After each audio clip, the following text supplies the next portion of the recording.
पियामर green से था और थ्रू आउट द टूर्नामेंट अपनी महारत और फुर्ती से अवाम का लहू गरमाते रहे। कमांडर से दरख्वास्त है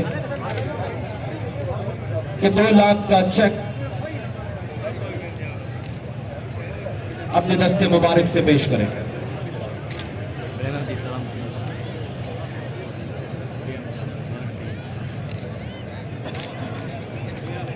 और साथ ही मैं गुजारिश करूंगा आज के मैं इस मैच के मेहमान खुसूसी गवर्नर गिलगित बल्तिस्तान सैयद मेहदी शाह साहब से गुजारिश करूंगा टूरिज्म स्पोर्ट्स कल्चर डिपार्टमेंट की जानिब से मुझे 20,000 का कैश प्राइज वसूल करें।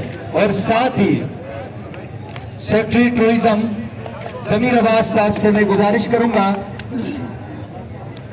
बेस्ट प्लेयर ट्रॉफी जी बरकत बशरत। Thank you sir.